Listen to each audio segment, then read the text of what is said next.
Assalamualaikum warahmatullahi wabarakatuh.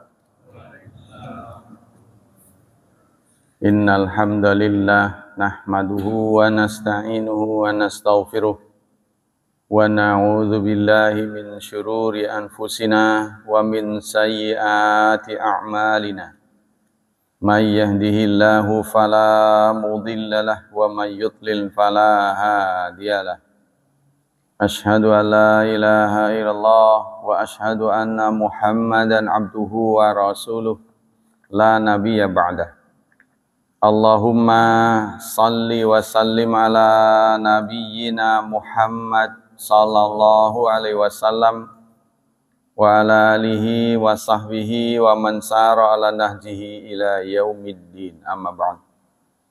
Ayo ikhwah, kali ini kita akan memahami lebih dalam tentang al-auliya wa karamatuhum, wali-wali dan keramat-keramat para wali. Bismillahirrahmanirrahim. At-ta'rif. Auliya lughatan jam'u waliyin. Auliya, kata auliya itu bentuk jamak dari wali. Wa huwal muhibbu an-nasir, artinya orang yang mencintai dan orang yang menolong. Ya, kalau istilah saya, wali itu adalah agen. Agen, kita tahu kan? Agen pulsa, itu. Agen apa? Agen apa? Nah itu, lebih kepada agent. Jadi orang yang menolong, orang suka. Wafil istilah, itu berdasarkan bahasa, menurut istilah, wali itu kullu mu'minin taqiyyin, setiap orang mukmin yang bertakwa. Itu wali. Setiap mukmin yang bertakwa, itu wali. Tapi siapa yang menilai seseorang bertakwa? Yang menilai siapa? Kan Allah kan, susah kan? Allah Subhanahu wa taala berfirman dalam surat Yunus, surat ke-10, ayat 62 dan 63. Ala inna awliya Allahi la khawfun alaihim wa la hum yahzanun. Alladzina amanu wa kanu yattaqun. Ingatlah, sesungguhnya wali-wali Allah, la khaufun, tidak ada ketakutan atas mereka, wala hum yahzanun, dan tidaklah mereka bersedih hati. Jadi la khaufun, tidak takut itu untuk akhirat, yahzanun, tidak bersedih hati untuk dunia. Menghadapi akhirat tidak takut, di dunia mereka tidak sedih. Wa qala Syekhul Islam Ibnu Taimiyah berkata, al-wilayatu hiyal iman wa taqwa. Yang namanya wilayah adalah keimanan dan takwa. Al-mutadamminatu litaqarrub bil faraid wa nawafil. Yang terkandung di dalamnya, ya, untuk takarub dengan yang wajib dan yang sunnah. Jadi yang disebut wali adalah orang yang beriman dan bertakwa, terus orang yang suka mendekatkan diri pada Allah dengan menjalani kewajiban dan sunnah-sunnah. Fa wilayatullah muwafaqatuhu bi an tuhibba ma yuhibbu wa tabghadu ma yabghadu wa takrahu ma yakrahu wa taskhatu ma yaskhat wa tuwali man yuwali wa tuadi man yuadi. Maka yang namanya wilayatullah itu adanya kecocokan. Cocok antara apa yang Anda sukai dengan apa yang Allah sukai. Ya, kita suka, Allah suka, kita suka. Nah, wa tabghadu ma yabghadu, dan Anda marah, benci pada apa yang Allah benci. Allah benci, kita ikut benci.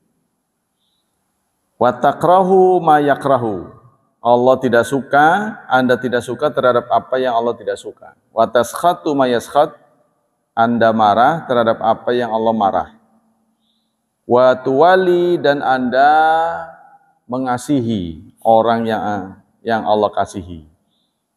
Dan Anda memusuhi orang yang memusuhi Allah. Itu namanya wali. Nah, maka kata saya itu lebih dekat kepada agen. Kalau kita agen, berarti kita nggak suka pada yang lain. Karena kita suka, maka kita turut membantunya. Wa qala aidan, beliau berkata lagi, fa waliyullah man walahu, yang namanya wali Allah adalah orang yang Allah kasihi. Orang jadikan wali bil muwafaqah, karena ada kecocokan lahu fi mahbubatihi wa mardati, kecocokan seseorang pada apa yang disukai dan apa yang diridhai. Ya, yang positif bagi Allah, positif menurut dia. Wa taqarraba ilaihi bima amara bihi min ta'ati, dan takarub, mendekatkan diri kepada Allah dengan apa yang Allah perintahkan dari taat kepadanya. Wa yakfi fi syarafi manzilatil wali qauluhu sallallahu alaihi wasallam, dan cukuplah, ya, cukup apa? Dalil tentang kemuliaan posisi yang diraih oleh seorang wali, ucapan atau sabda Rasulullah sallallahu alaihi wasallam, innallaha qala, dalam sebuah hadis qudsi, sesungguhnya Allah berfirman, man adali waliyan faqad azantuhu bil harb, barang siapa yang memusuhi wali Allah, ya, maka aku umumkan perang dengannya. Kalau orang benci kepada orang yang Allah cintai, nah, itu Allah umumkan perang dengannya. Hadis riwayat Bukhari. Nah, itu disebut wali. Sekarang karomat. Karomat itu bentuk jama dari karomah. Wahya amrun khariqun lil adati. Yang disebut karomah itu adalah suatu perkara, suatu urusan, suatu kejadian. Khariqun lil adati, yang tidak biasa. Kejadian yang tidak biasa, yang tidak masuk logika biasa. Yujrihillahu ta'ala ala yadi waliyin, yang Allah berlakukan di tangan seorang wali. Kejadian luar biasa yang dilakukan oleh wali Allah. Itu namanya karomah. Ta'yidan lahu, untuk menolongnya. Au i'anatan, atau menolong, au tathbitan, atau meneguhkan, au nasran lid-din, atau meneguhkan agama. Man ahsana ma sunifa fi hadzal bab kitabul furqan baina auliya'ir rahman wa auliya syaitan, buku yang sangat layak untuk dibaca untuk mendalami tentang wali, ya, yaitu judulnya Al-Furqan. Ya, kitab Al-Furqan judulnya. Kalau kita mau baca lebih banyak di sana. Baina auliya'ir rahman wa auliya'is syaitan, ditulis oleh Ibnu Taimiyah. Al-wilayatu laha janiban. Perwalian ini ada dua sisi. Janibun yata'allaqu bil abdi. Satu sisi berkaitan dengan seorang hamba. Wa huwal qiyamu bil awamir wajtinabud nawahi, yaitu dia menegakkan perintah Allah, menjauhi larangan-larangan Allah. Summa tadarruj fi maraqil ubudiyah bin nawafil. Kemudian dia selalu mendekatkan diri, meningkatkan kualitas diri dengan melakukan berbagai bentuk kesunahan. Itu sisi dari hambanya, ya. Wa janibun yata'allaqu bi rabb. Yang satu sisi lagi berkaitan dengan perlakuan Allah kepada walinya. Wa huwa mahabbatu hadzal abdi, yaitu cinta. Allah membalas cinta membalas cinta seorang hamba, wa nusratuhu, karena dia cinta maka Allah menolongnya, wa tathbituhu, dan meneguhkannya, alal istiqamah, untuk istiqamah. Nah, kita bisa melakukan sholat secara berjemaah terus-terusan rutin, ya, itu juga karena dibantu oleh Allah. Maksudnya begini, karomah itu keistimewaan, keistimewaan yang tidak bisa diusahakan. Beda dengan kepinteran. Ya, kalau kepandaian kan kapanpun orang menghendaki kan kita bisa tunjukkan, bisa kita demokan kapan saja. Ya, kalau keterampilan, contohnya Anda terampil ngelas, ya, kapanpun orang minta, ayo coba demoin, bisa. Tapi kalau karomah nggak bisa. Karomah ini kehendak Allah, nggak bisa diusahakan. Nah, tapi itu akan timbul keluar dari orang yang taat. Jadi karomah itu bahasa lain dari mukjizat. Ya. Karomah itu bahasa lain dari mukjizat. Cuma mukjizat itu bahasa untuk nabi, untuk rasul. Kalau ada kajian akidah itu, kalau kejadian istimewa sebelum seseorang diangkat menjadi nabi, keistimewaannya itu namanya irhas. Irhas contohnya pernah terjadi pada Rasulullah saat beliau kecil. Ya, tiba-tiba temannya mengakui lagi main, ada satu makhluk yang membawa beliau, menculik beliau, lah bahasa lain, menculik, ya. Menculik, lalu temannya menyaksikan dadanya dibelah, berdarah-darah gitu. Berdarah-darah. Ya, itu waktu beliau diasuh oleh siapa tuh? Ibu pengasuhnya, Halimatus Sa'diyah. Ya, itu kejadiannya. Karena itu Halimah mendengar teman-teman beliau ketakutan. Maka dikembalikan lagi ke keluarganya. Saat itu kayaknya masih ibunya, ya. Masih ibunya kayaknya. Jadi di Halimah itu dikembalikan lagi. Ya, mendengar cerita teman-temannya, ini kok sampai diculik, tapi dikembalikan lagi, yaitu malaikat Jibril. Jadi Rasulullah itu pernah dibelah dadanya 2 kali, saat masih kecil dan menjelang melakukan perjalanan Isra dan Mi'raj, 2 kali. Nah, sebelum menjadi nabi itu namanya irhas, masih kecil, ya. Seperti begitu juga pemberitahuan dari seorang pendeta, Buhairah, ya. Dalam perjalanan ke Syria, beliau dengan pamannya ikut rombongan, berjumpa dengan pendeta di tengah perjalanan.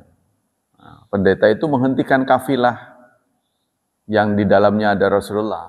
Nah, lalu bicara dengan Abu Talib, minta agar anak ini tolong dijaga dan jangan diberangkatkan ke sana, pulang lagi. Kenapa? Karena ini calon nabi. Kok Anda bisa tahu? Ya, ada keterangannya. Apa keterangannya? Di antaranya, kemanapun beliau pergi, itu selalu di atasnya ada awan. Awan mengikuti. Ya, coba ke sana, Muhammad ke sana. Wah, iya benar kan begitu. Kurang lebih begitu. Tapi satu lagi nih, dia bilang, ada ciri yang di dalam kitab saya perlu saya buktikan, yaitu tanda kenabian. Nah, ini harus diperiksa nih, karena ada di bagian tubuhnya. Boleh saya digerayang singkatnya, digerayangi boleh nggak? Jadi harus dibuka baju. Jadi di bagian punggungnya, saya lupa letak persisnya, beritanya itu, ada cap kenabian. Jadi mungkin merongkol itu. Boleh saya buka? Silakan.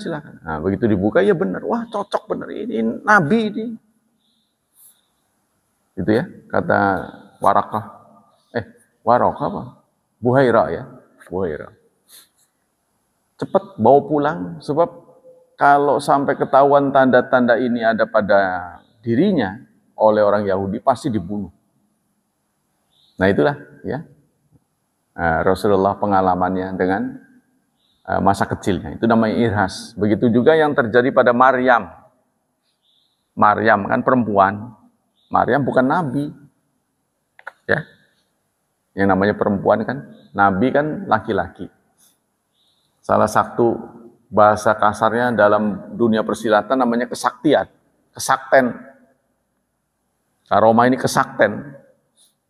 Kesaktian Maryam itu beliau dipasok makanan, tapi si pemberi makanan itu mendapati sudah ada makanan. Kok dari mana ini? Maryam mengatakan dari Allah Subhanahu wa taala. Ya. Anna laki hadza. Dari mana ini? Karena makanannya ini makanan yang enggak lazim. Buah yang tidak musim ada di situ. Lagi enggak musim tiba-tiba ada di depan dia. Kan tidak mungkin karena dia enggak keluar rumah.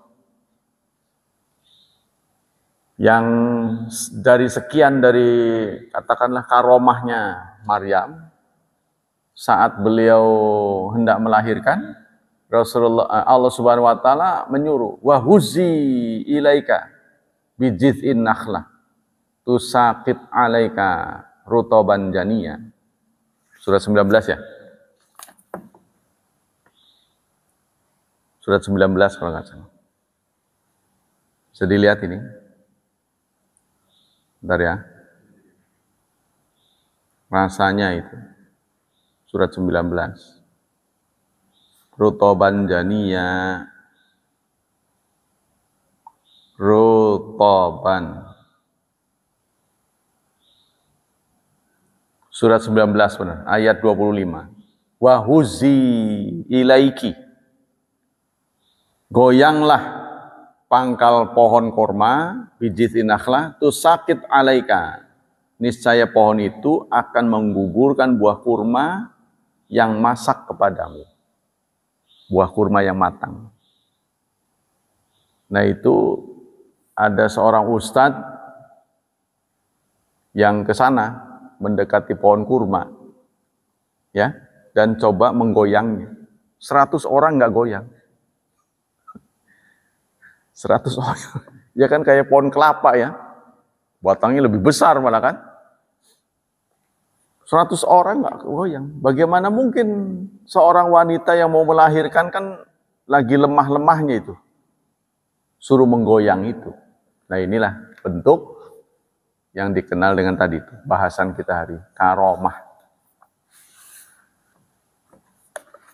Karomah ini bukan saja terjadi pada orang-orang yang sudah disebut dalam Quran, tetapi juga pernah diceritakan oleh Buya Hamka dalam bukunya. Ya, satu saat beliau dalam pengejaran di zaman perang, ya, tiba di suatu surau. Tiba-tiba ada suara yang tidak diketahui sumbernya. Cepat pergi dari sini sebelum subuh. Padahal beliau berniat sholat subuh di situ. Bermalam di situ. Dicari-cari nggak pernah ketemu. Nggak ketemu di mana suara ini. Tapi beliau kemudian punya perasaan yang nggak enak. Ini kayaknya memang firasat dari Allah ini. Beliau pun cepat lari dari situ sebelum subuh. Nah, saat beliau dalam perjalanan setelah subuh, fajar menyingsing, beliau dengar tempat di mana beliau tadi mampir itu dibom. Nah itu antara lain. Ya. Begitu juga Rasulullah saat wafat. Saat wafat kan berarti Rasulullah sudah nggak bisa memberikan pernyataan apapun. Sahabat bingung ketika mau memandikan jasad Rasulullah. Kalau orang biasa kan ditelanjangi untuk membasahinya dengan air. Jadi bajunya dibuka semua. Ini kalau Rasulullah boleh nggak ya? Tiba-tiba ada suara, jangan dibuka. Mandikan dengan bajunya. Dilihatnya nggak ada orang. Maka dugaan para sahabat ini adalah suara dari Allah Subhanahu wa taala melalui malaikatnya. Jadi sahabat yang dengar. Jangan dimandikan dengan ditelanjangi, jangan, tapi dengan bajunya. Maka Rasulullah pun dimandikan dengan bajunya. Nah, itulah ya bentuk-bentuk yang pernah terjadi dalam sejarah. Al-farqu amal karamat fahiya amrun idhofiyun walaisat syartan fil wilayah. Adapun karomah itu urusan yang lain, amrun idhofiyun. Urusan tambahan. Kesakten ini tidak menjadi ciri, tidak menjadi syarat seseorang wali. Ya, tidak menjadi syarat bahwa seseorang itu wali ya dengan adanya kesakten karomah ini. Jadi walaupun orang itu tidak ada kesaktennya sepanjang dia taat dan istiqamah, maka dia waliullah. Jadi walaisat syarton fil wilayah, bukan syarat kewalian. Faqat tahsul wilayah walam tujad karamat. Ada seseorang menjadi wali tapi tidak ada karomahnya. Ya, karena karomah ini tidak bisa dipelajari, tidak bisa dikendalikan semaunya. Jadi tidak bisa seorang wali dia mengeluarkan karomah kapan saja, nggak bisa. Nah, al-farqu bainal mu'jizat wal karamah. Perbedaan antara mukjizat dan karamah. Annal mu'jizat takun makrunatan bid-da'wan nubuwah. Mukjizat ya, itu dibarengi dengan kenabian. Nah, jadi mukjizat itu istilah buat nabi, karomah buat waliullah. Tapi orang-orang sebelah, tetangga sebelah mengatakan mukjizat Tuhan. Suka begitu ya dalam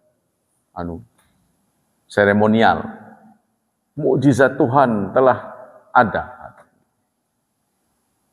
Seorang rohaniwan ngomong begitu kan? Itu menurut kita tidak. Mukjizat itu hanya dimiliki oleh seorang nabi. Fa inna sahibaha la yadda'in nubuwah. Karena yang namanya karomah bukan bersumber dari orang yang menjadi nabi. Wa inna ma hasad lahu karomah bittiba'in nabi, tetapi mengikuti nabi, ittiba dengan nabi.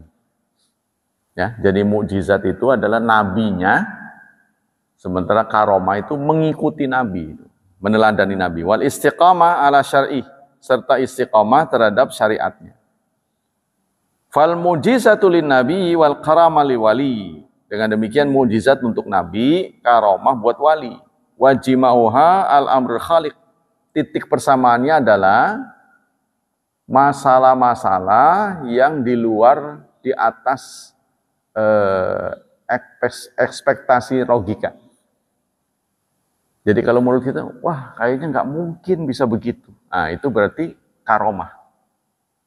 Karomah dari Allah. Bisa jadi terjadi pada kita.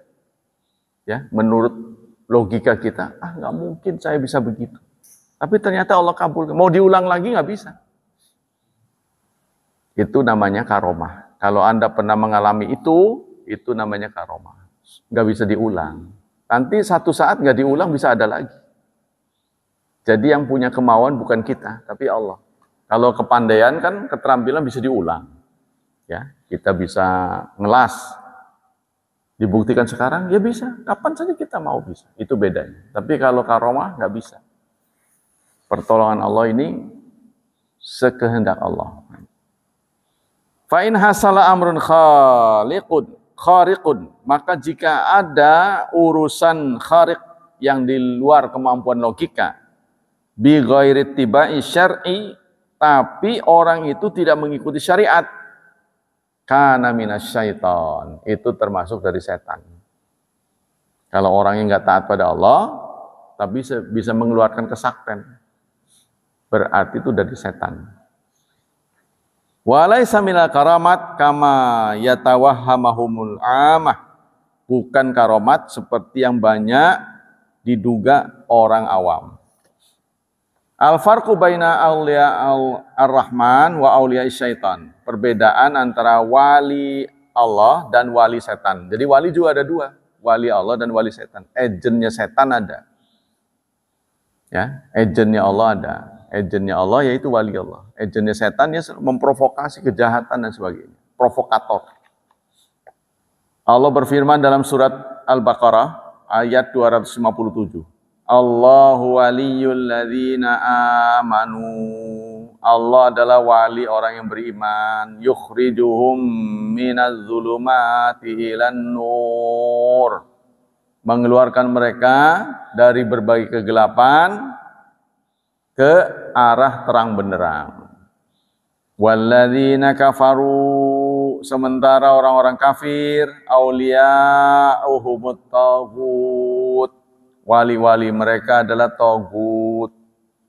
Yukhrijunahum minan nuri ilaz zulumat. Wali-wali taghut itu mengeluarkan mereka dari cahaya ke arah kegelapan. Ulaika ashabun nar. Mereka itu adalah penghuni-penghuni neraka. Hum fiha khalidun. Mereka di sana kekal. Kemudian dalam surat An-Nahl, surat ke-16, ayat 98 hingga 100.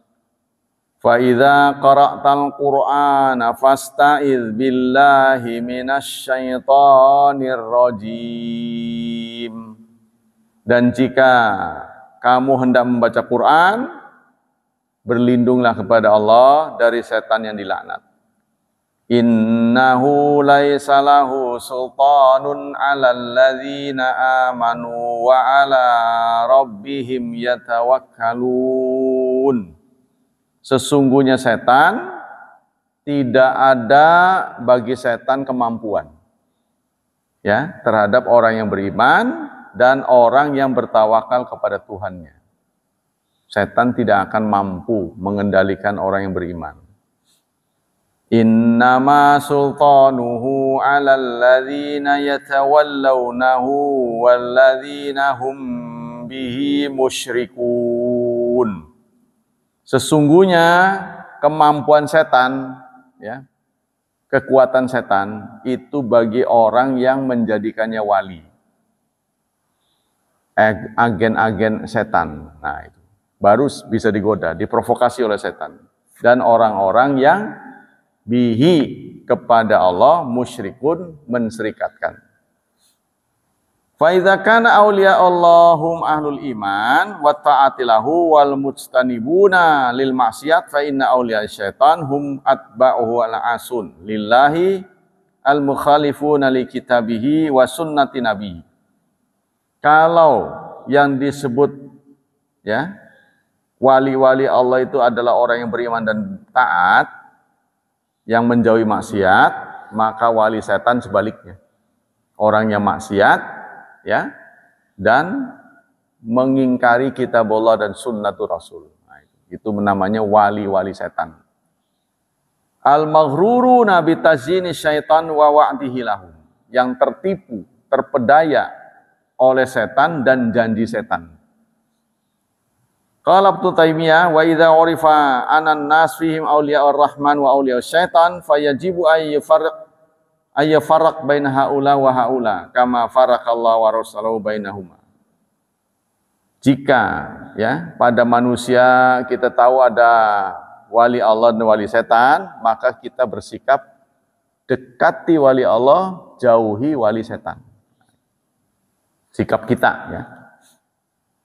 Fakatsirun yadda'un al-wilayah lillahi ta'ala wa hum fil haqiqati awliya'i syaitan.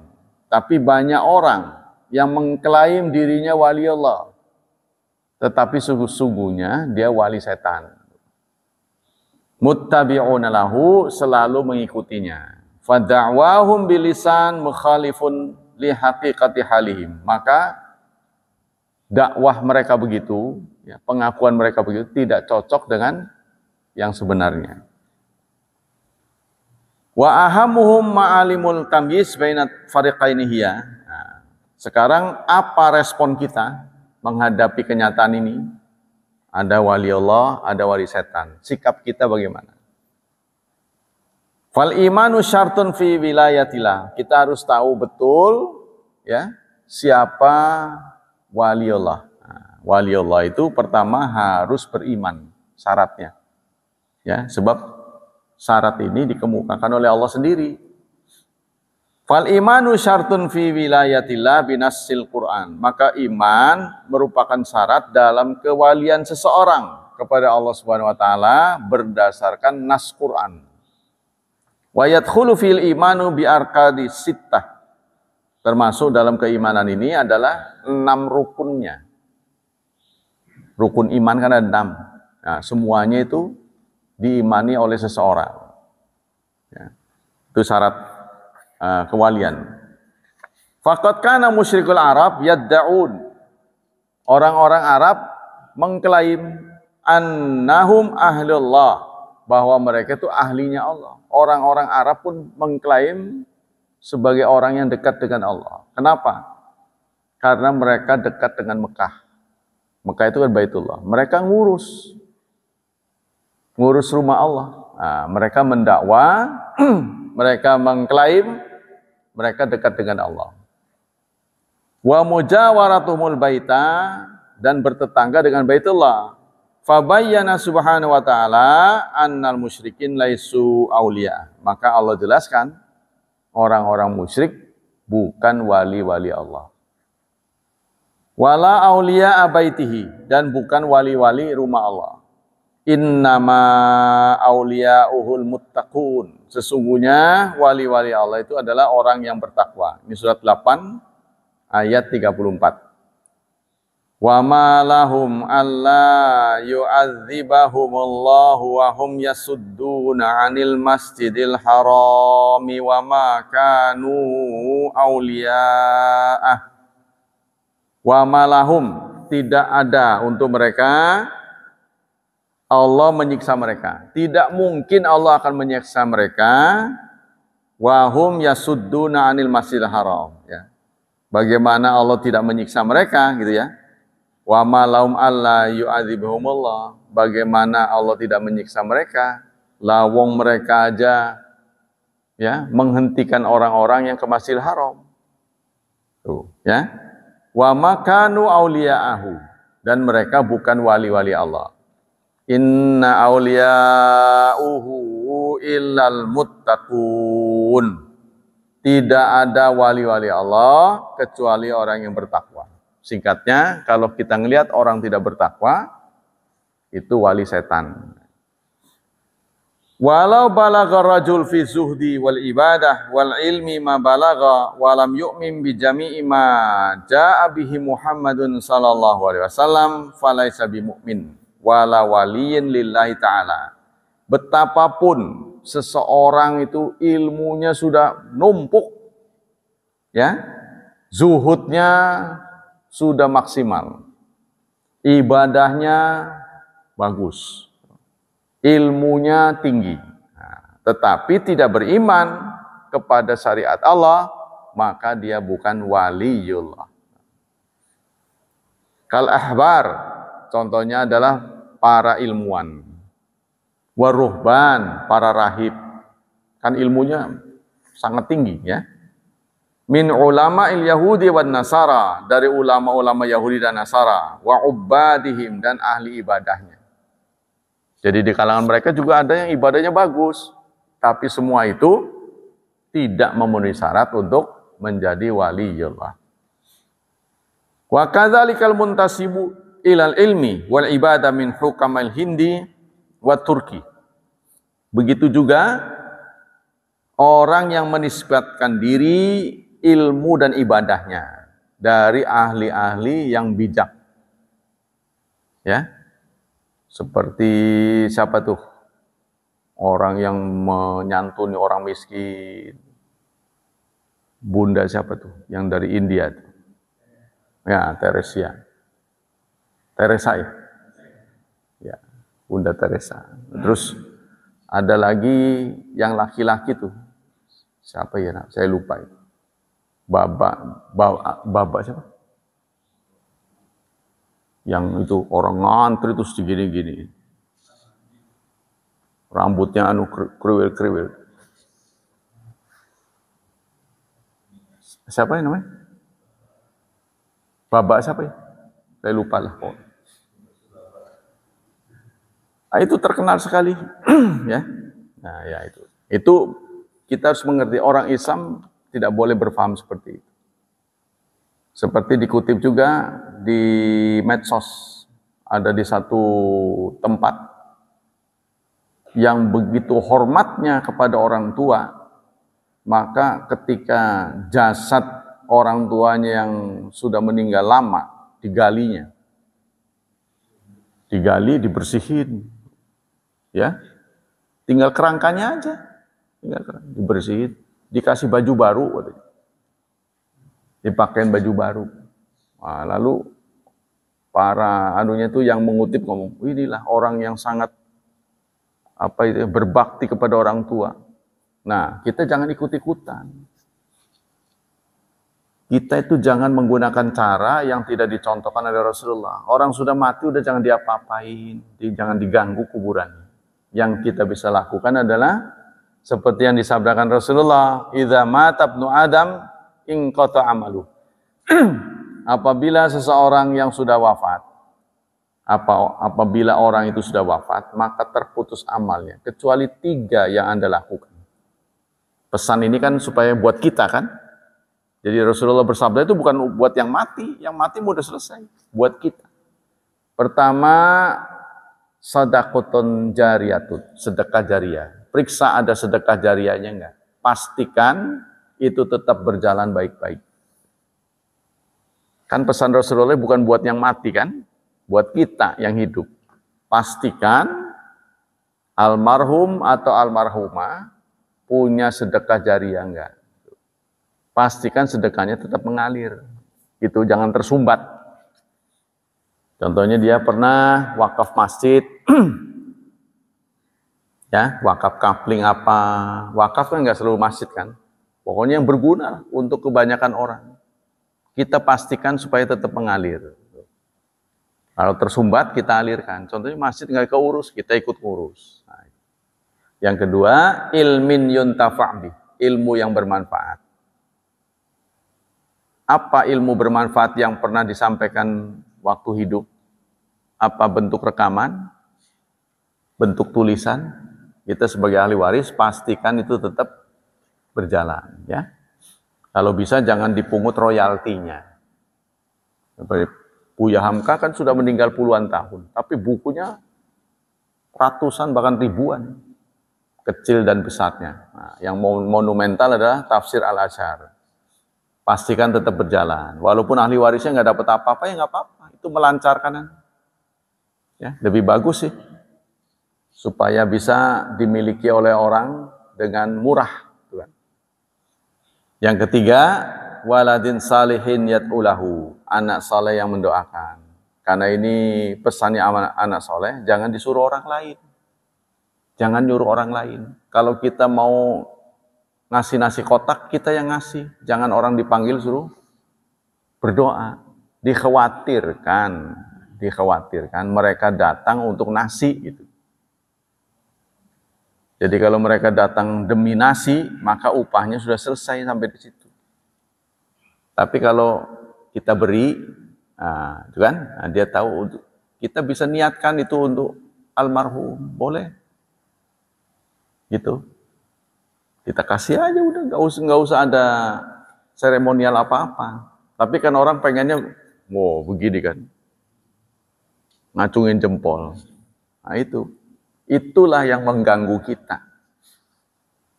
Ya, seperti saya, saya belum terima itu tentang bunga-bunga itu. Orang meninggal tuh ada bunga-bunga, tahu ya? Bunga yang pakai apa itu sih namanya? Yang pakai bingkai.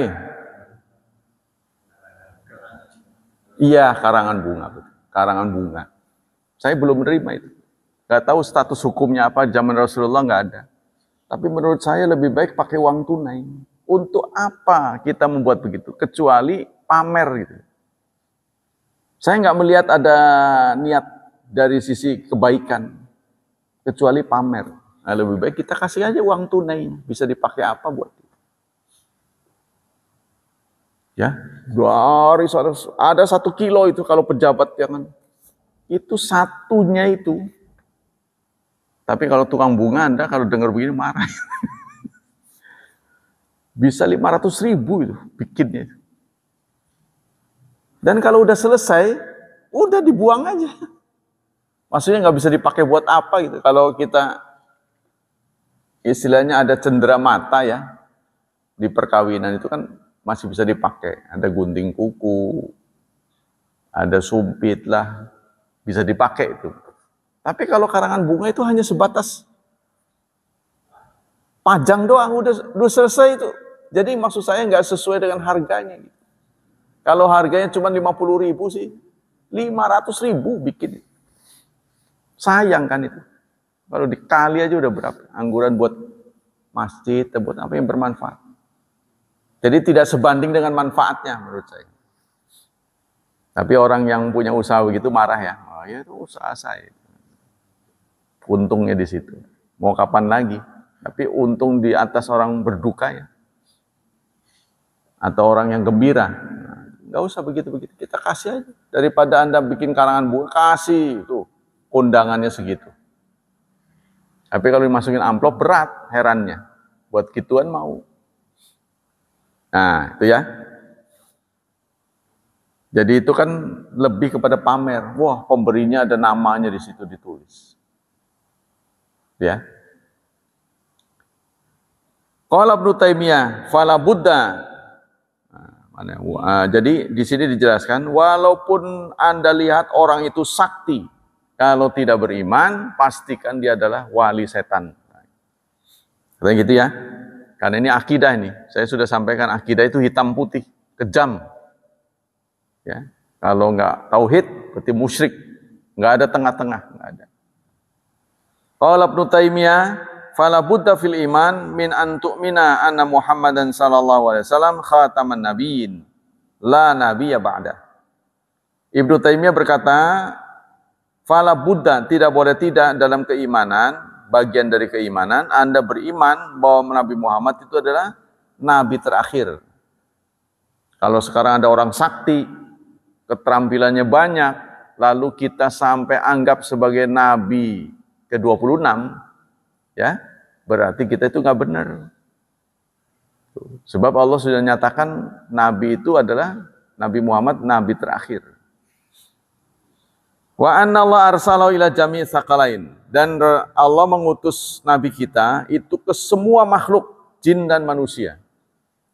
Fa kullu man lam yu'min bima ja'a bihi falaysa bimumin. Maka barang siapa yang tidak mengimani apa yang disampaikan oleh Rasulullah, maka bukan mukmin. Sebenarnya kalau diteliti, ada di antara kita yang tidak iman 100% sebenarnya. Ya, ada yang tidak beriman kepada Rasulullah 100%. Contohnya, kalau dalam ajaran Islam bagi perempuan itu poligami.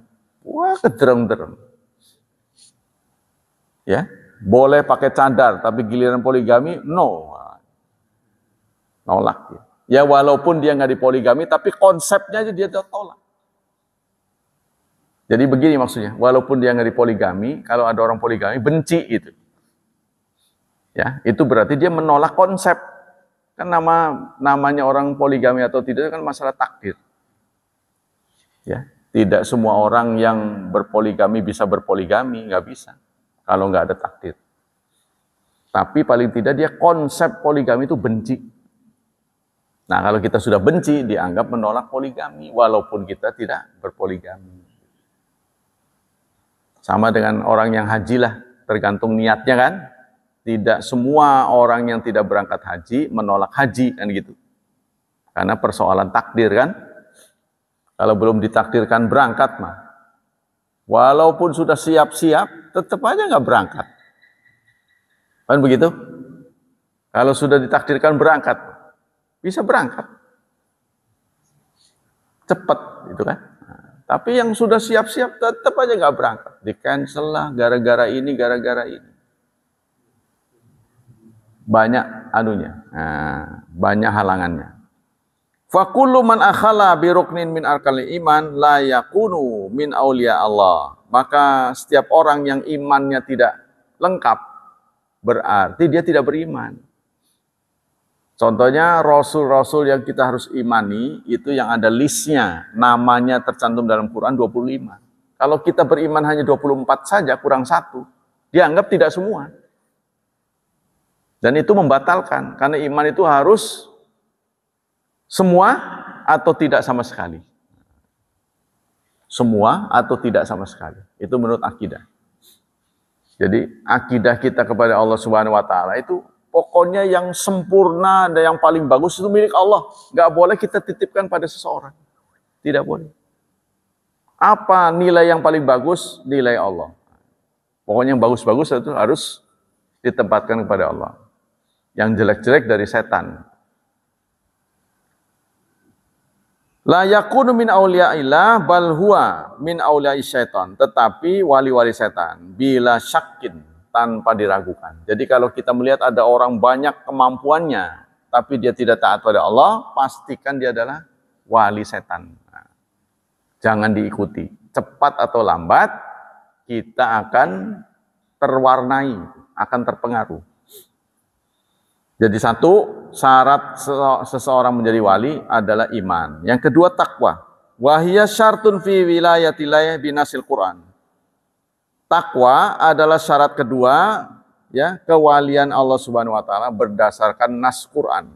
Allah berfirman dalam surat Yunus ayat 62 63. Ala inna awliya Allahi la khaufun alaihim wa la hum yahzanun. Ingatlah, sesungguhnya wali-wali Allah tidak ada kekhawatiran dan tidak pula mereka bersedih hati. Siapa wali-wali Allah? Alladzina amanu, orang yang beriman. Wa kanu yattaqun, dan bertakwa. Iman dan bertakwa. Wa makna taqwa al-ihtiraz bi ta'atillah min uqubati. Makna takwa adalah menjauhkan ihtiraz, menjaga betul dirinya dengan taat kepada Allah, menjauhi siksanya. Ya. Jadi yang disebut takwa, mana aslinya? Sebenarnya kesadaran yang mendalam akan kehadiran Allah.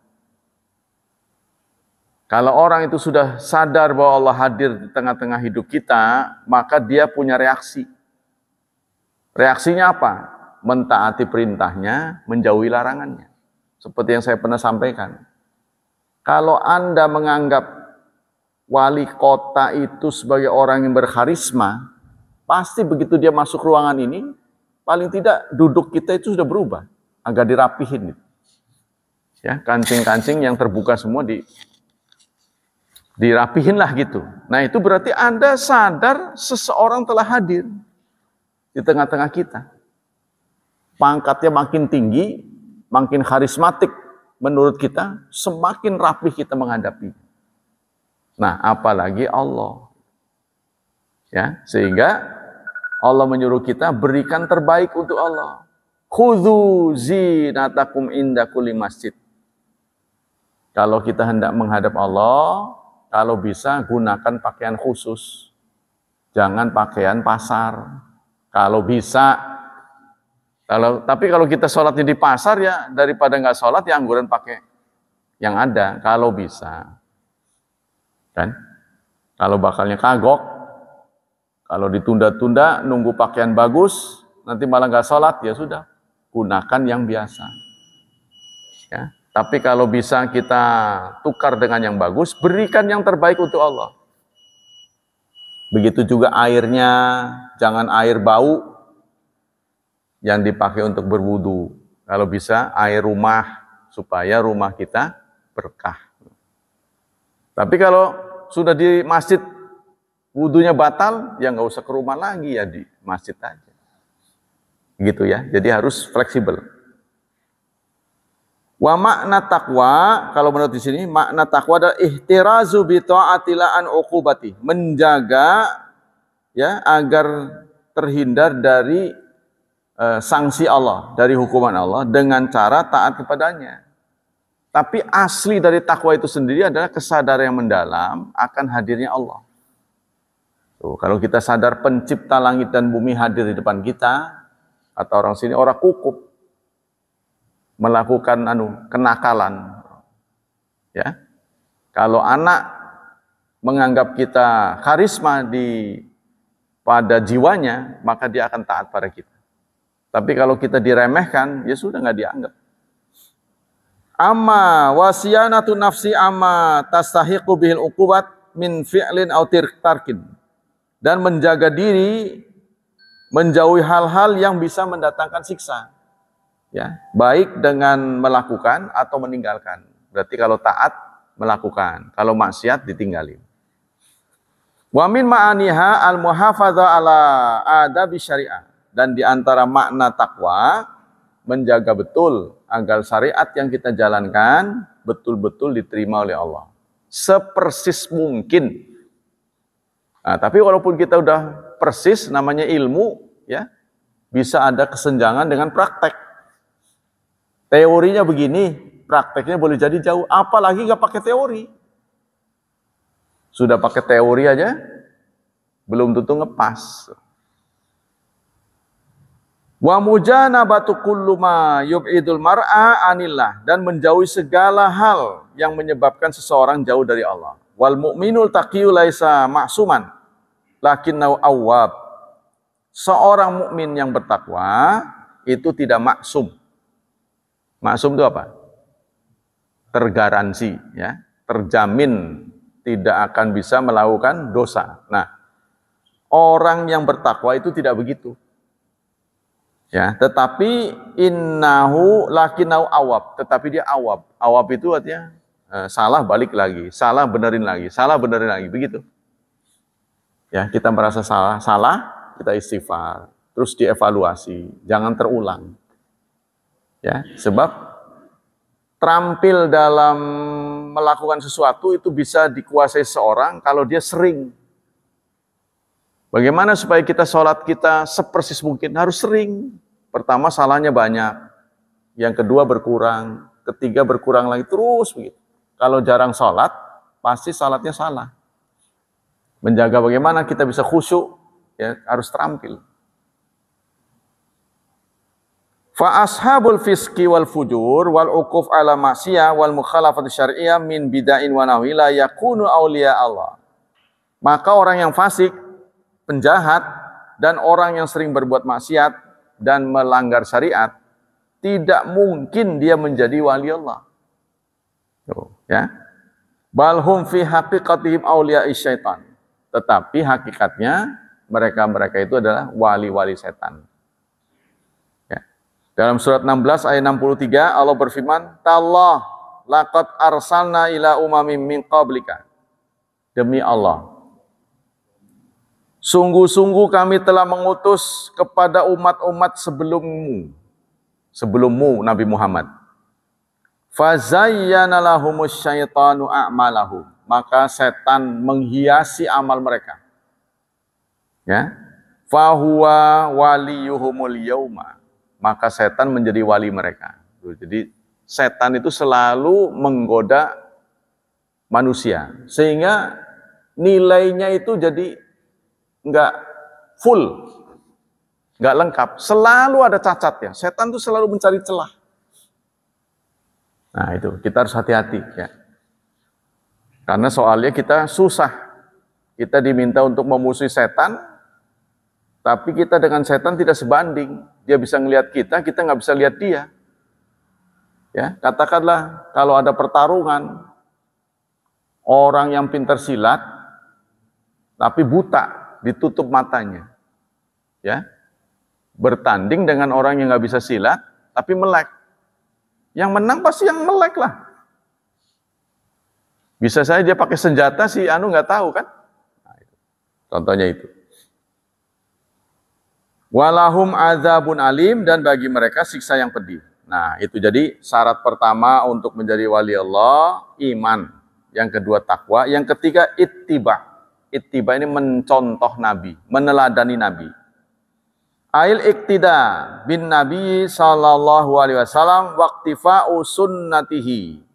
Artinya mengikuti teladan Nabi, ya, meneladani Nabi dan mencontoh. Qofa ini mananya di belakang. Qofa itu namanya jitok. Iktifa. Jadi menjejaki Nabi itu, napak tilas apa yang dilakukan Nabi kita lakukan. Famanidda'a mahabbatallah wa wilayatihi wa hum lam yattabi'hu sallallahu alaihi wasallam falaisa min auliyaillah.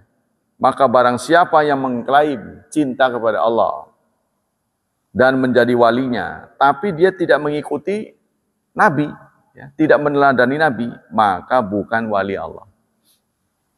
Ya, bal man khalafahu kana min a'daillah. Sebab saya pernah ketemu orang, tamunya banyak, ya, tamunya banyak, tapi dia nggak sholat, nggak sholat. Jadi kalau dilihat di fotonya itu, yang ada di dinding dia apa tuh dipajang sama dia. Wah, berapa banyak orang yang bersorban, ya, saya nggak bisa sebut kiai sih. Orang bersorban, berjubah, cium tangan ke dia. Dia perempuan dia. Perempuan. Dan ini di Tanah Banten. Saya tahunya juga dari saudara saya. Saya tahu ada di di Banten. Saya sempat ke sono. Orangnya nggak sholat. Kata dia, memang tadinya saya sholat. Satu malam saya mendengar suara yang menyuruh saya menghentikan sholat, karena kamu sholatnya sudah diterima. Saya bilang, gila ini. Setan. Pengunjungnya banyak. Nah inilah banyak orang yang tertipu. Saya sempat marah. Saya bilang, saya pengen tanding baca Quran sama situ. Saya pengen itu. Jadi ruangannya ada 5. Kalau pasiennya itu musyrik, maka ruangan itu ada Quran. Kalau pasiennya Hindu, ada Tripitaka di sana. Kalau Kristen, ada Bible. Wah, gendeng saya bilang. Itu ada di tanah kita. Pengunjungnya banyak. Nah, kita tidak boleh tertipu orang seperti itu. Ya, jadi syarat ketiganya harus mengikuti Nabi. Kalau ada orang di dunia ini boleh tidak sholat, berhenti sholat, dia adalah Nabi kita Muhammad Sallallahu Alaihi Wasallam. Kenapa? Karena dosanya sudah diampuni. Tapi dalam sejarah terbukti setelah turun surat 48 yang memberi informasi Allah mengampuni dosa Rasulullah baik yang sudah maupun yang akan datang. Ya. Ternyata Rasulullah masih sholat 5 waktu, masih sholat malam, masih puasa sunnah dan seterusnya. Yang sunnah-sunnah masih dijalankan. Ini yang membuat para sahabat berkreasi. Satu, ya, menginginkan bertekad tidak akan tidur sepanjang malam. Malamnya akan dipakai untuk ibadah pada Allah. Ada satu lagi, siangnya akan dibuat untuk puasa seumur hidup. Yang satu lagi bertekad tidak akan menikah selamanya. Dia akan menyibukkan hari-harinya untuk ibadah pada Allah. Tapi ketiga sahabat Rasulullah ditegur. Aku ini orang yang paling takwa. Aku orang yang paling tahu. Tapi aku nggak begitu. Aku sholat malam, aku juga tidur. Aku puasa sunnah, aku juga berbuka. Nggak saben hari. Aku bahkan menikah lebih dari 1. Barang siapa yang tidak suka pada sunnahku, maka bukan golonganku. Sama di Tanah Banten juga ada. Yang nggak mau makan makanan pasar. Apa nanam sendiri? Cabai nanam sendiri. Apa nanam sendiri? Tuh, kalau bisa cukur sendiri tuh. Ngubur sendiri itu. Karena apa? Jajanan pasar syubhat. Enggak segitunya kali gitu. bahasa anu. Ngapain ngerepotin diri sendiri? Kita tidak perlu meneliti terlalu jauh gitu kan. Kalau kita namu disuguhi ayam, ini ayamnya siapa yang nyembelih? Si A, si Muslim bukan? Muslim. Terus halal apa nyolong apa gimana? Wah ya, berabe kalau orang begitu. Rasulullah tidak menyuruh kita terlampau dalam begitu-begitu, nggak usah. Wala ta'amuk, ya. Jadi wala tasyadud, jangan wala barang siapa yang tasyadud agama, terlalu mempersulit agama, pasti dia akan kalah. Jadi kita nggak usah terlalu mendalam gitu, istilahnya terlalu pengen cari tahu gitu. Mau kemana-mana susah sendiri nanti. Coba kita mau naik mobil itu umum, kita hentikan. Pak supir, saudara supirnya, iya. Terus udah bener nih nyupirnya, mana SIM-nya? Saya lihat. Masa mau naik begitu? Ban-bannya semua diperiksa udah bener ini, sesuai dengan isi anginnya tepat. Terus apa potensi-potensi untuk kecelakaan? Kalau mau naik begitu ya, mau ke warung juga begitu nanya. Ya memang boleh saja, tetapi itu tidak diperintahkan oleh Allah Subhanahu Wa Taala harus begitu. Ya sudah kita, inilah yang disebut dengan iman, percaya. Karena itu letakkanlah jabatan-jabatan kepada orang beriman. Kalau orang beriman pelakunya, kita percaya, nggak usah nanya terlalu dalam. Nah, kita lanjut. Jadi syarat ketiga ini adalah mengikuti ya apa yang dicontohkan oleh Rasulullah. Falaisa min auliyaillah bal man khalafahu kana min a'daillah wa auliyai syaitan. Bahkan orang yang memusuhi Rasulullah ya, tidak menyukai sunnah-sunnahnya, dia adalah wali-wali setan. Allah berfirman dalam surat 3 ayat 31. Qul in kuntum tuhibbunallaha fattabi'uni yuhibbukumullah. Katakan, jika kalian mencintai Allah, maka ikuti aku. Aku di sini Nabi Muhammad. Kalau benar-benar cinta Allah, ikuti aku, kata Rasulullah. Sebab kita tahu bahwa itu dari Allah kan dari mulut Rasul. Ini nggak mudeng orang ini. Ya. Jadi ada orang yang mau menerima Quran, tapi tidak mau menerima hadis. Siapa yang ngasih tahu ayat ini Quran, ini hadis? Siapa? Kan Rasulullah. Artinya kalau Rasulullah mau berkhianat, kalau Rasulullah mau curang, hadis dia bisa katakan ini Quran. Kalau dia mau curang ya. Tapi beliau kan orang yang jujur kan. Ya, ini Quran. Bisa dicatat sebagai Quran. Padahal itu kreasi beliau sendiri. Sehingga Allah bersumpah, walau taqawwala ba'dal aqawil. Dalam surat Al-Haqqah ya. Kita bisa baca aqawil. Al-aqawil. Nah, surat Al-Haqqah benar. Surat 69 ayat 44. Allah berfirman, walau taqawwala. Kalau Nabi Muhammad itu berkreasi, alaina mengatasnamakan kami, yang bukan Quran, beliau sebut Quran. Padahal kita nggak tahu.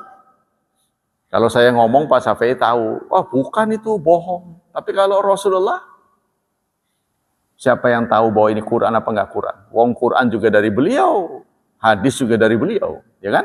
Kalau beliau mau berkhianat, bisa saja, dan besar kemungkinan terbuka buat beliau. Nah, Allah ingatkan dalam surat Al-Haqqah, surat 69 ayat 44, walau taqawwala alaina, kalau Nabi Muhammad itu bicara, berkreasi, mengatasnamakan kami, sebagian saja, la akhadnahu bil yamin, kami akan ambil. Nah, ini ayatnya. Surat 45-nya berapa? 45-nya ada nggak? Ayat 45-nya ketemu. La akhadna bil tsumma laqata'nahum minhu bil watin. Kami akan renggut dengan tangan kanan kami putus urat lehernya. Itu sumpah Allah. Kalau Nabi Muhammad berani menyimpangkan ayat Quran, walaupun sedikit. Jadi Rasulullah sendiri menjadi objek hukum, saudara. Kalau Rasulullah nggak bisa begitu. Rasulullah menyuruh kita sholat, beliau sholat.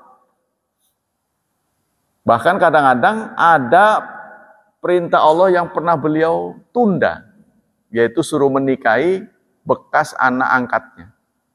Zaid, setelah dicerai, beliau disuruh ditunda-tunda. Allah turunkan ayat, mengingatkan beliau. Mau nggak? Singkatnya kalau nggak mau tak pecat kali. Singkatnya begitu. Rasulullah langsung. Nah ini. Demikianlah hadirin hafidhani wa hafidhakumullah. Semoga bisa kita lanjutkan insya Allah besok hari. Ada yang bertanya sampai di sini? Kalau saya sih melihat mereka memang wali Allah. Karena mereka mengurusi agama Islam kan. Seorang da'i. Jadi wali-wali yang 9 itu memang banyak jasanya. Tapi yang menyemarakan ini pengikutnya gitu. Singkatnya gini saudara, orang-orang yang menyebut dirinya Habib. Habib itu kan keturunan Rasulullah. Anda tahu siapa Rasulullah kan? Seharusnya Habib itu sebagai orang yang menjaga warisan Rasulullah gitu kan? Nah Rasulullah warisannya 2, kitabullah dan sunnatul Rasul. Harusnya dia paling pinternya gitu. Ente jangan suka mengumbar hadis dhaif. Itu punya leluhur saya, harusnya begitu tuh yang saya inginkan. Saya dulu waktu masih berani benar. Ada itu dukun, saya lawan. Saya suruh prakteknya berhenti. Waduh, benar-benar nahyanil mungkar langsung ke orang gitu. Ditantang, tantang lagi. Ya dia bilang ini orang gila juga itu. Itu makanya orang kalau sudah belajar itu punya pedenya itu luar biasa. Makanya itu tidak boleh. Demikianlah hadirin hafizani wa hafidhakumullah. Semoga Allah melimpahkan pahala untuk kajian kita. Semoga Allah menjaga dan melindungi kita dari wabah dan fitnah. Semoga Allah mencerahkan masa depan putra-putri kita. Membentuk mereka menjadi generasi yang salihin dan salihat. Subhanakallah wa bihamdik. Asyhadu an la ilaha illa anta astaghfiruka wa atubu ilaik. Wassalamualaikum warahmatullahi wabarakatuh.